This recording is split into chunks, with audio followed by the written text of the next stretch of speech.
नमस्कार, मैं हूं आपके साथ वैशाली और आप देख रहे हैं लल्लू लाल न्यूज चैनल। आइए रुक करते हैं आज की खास खबरों पर। मनीष सिसोदिया के 17 महीनों का हिसाब कौन देगा, पढ़े आप नेता को जमानत मिलने पर किसने क्या कहा।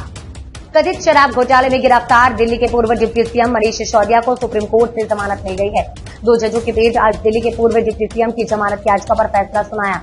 सर्वोच्च न्यायालय ने उन पर शर्त लगाते हुए निर्देश दिया कि वे अपना पासपोर्ट जमा कर दें। उन्हें हर सोमवार को थाने में गवाही देनी होगी।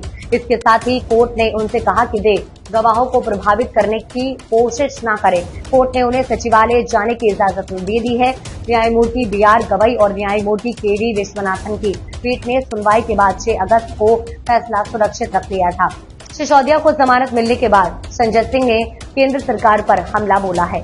आप नेता संजय सिंह ने कहा कि आम आदमी पार्टी और दिल्ली के लोगों के लिए बहुत बड़ी राहत है। अरविंद केजरीवाल और सत्येंद्र जैन के लिए न्याय का रास्ता जल्द ही खुलेगा। जो 17 महीने मनीष सिसोदिया के बर्बाद हुए हैं, उसका हिसाब क्या देश के प्रधानमंत्री देंगे। जो 17 महीने दिल्ली के बच्चों के बर्बाद हुए हैं, क्या एक योग्य शिक्षा मंत्री के रूप में मनीष सिसोदिया जो दिल्ली के बच्चों को दे सकते थे, उसका हिसाब कौन देगा। उन्होंने आगे कहा कि भाजपा का मकसद केवल एक है, विपक्ष के नेताओं को पकड़कर जेल में डालो। मनीष सिसोदिया के घर से 1 रुपया बरामद नहीं हुआ, कोई प्रॉपर्टी और गहना नहीं मिला, फिर भी आपने 17 महीने जेल में रखा है। ईडी हमेशा समय मांगती रही और मामले को चटकाती रही।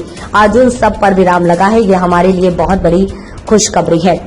दिल्ली सरकार के मंत्री और आप नेता सौरभ भारद्वाज ने कहा, कोर्ट इस बात को मान रहा है कि ईडी ने बिना ट्रायल के मनीष सिसोदिया को 17 महीने जेल में रखा है। दिल्ली सरकार में मंत्री गोपाल रॉय ने कहा कि जिस तरह से 17 महीने मनीष सिसोदिया को जेल में रखा गया है, वो इस बात का सबूत है कि भाजपा सरकार इस देश के शिक्षा बदलाव की उम्मीद की राह को चलना चाहते हैं। दुनिया में देर हो सकती है, लेकिन अंधेर नहीं। हम सब सुप्रीम कोर्ट का धन्यवाद करते हैं। 17 महीने सीबीआई और ईडी ने दिल्ली के उप मुख्यमंत्री को जेल में रखा। धिक्कार है ऐसी एजेंसी पर जिसे आज तक एक सबूत नहीं मिला है। दिल्ली के शिक्षा मंत्री आतिशी ने कहा कि एक झूठे केस में फंसाकर जेल में रखा गया। आज के दिन भारत के इतिहास में, भारत के शिक्षा क्रांति के इतिहास में दर्ज होगा। आज मनीष सिसोदिया को जमानत मिली है। मनीष सिसोदिया के द्वारा जिस स्कूल का शिलान्यास हुआ था, आज उस स्कूल का उद्घाटन हो रहा है। वहीं राज्यसभा सांसद स्वाति मालीवाल ने कहा कि मुझे बहुत खुशी है कि मनीष सिसोदिया जी को बेल मिली है।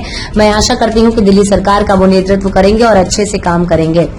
दिल्ली में भाजपा अध्यक्ष वीरेंद्र सचदेवा ने कहा कि भाजपा हमेशा न्यायालय के फैसले का सम्मान करती है। हम सर्वोच्च न्यायालय के मनीष सिसोदिया को जमानत देने के फैसले का भी सम्मान करते हैं, पर मनीष सिसोदिया और पूरी आम आदमी पार्टी ये समझ ले कि वह अब जमानत पर हैं, अपराध मुक्त नहीं हुए हैं।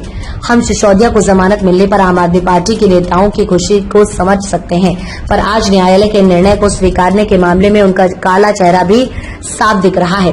भाजपा सांसद बांसुरी स्वराज ने कहा कि आज सुप्रीम कोर्ट के सामने उनके वकीलों ने मेरिट पर कोई दलील नहीं दी है। उनकी अपील केवल देरी पर आधारित थी। मनीष सिसोदिया जेल में 17-18 महीने से हैं। इसके आधार पर उनको आज बेल मिली है।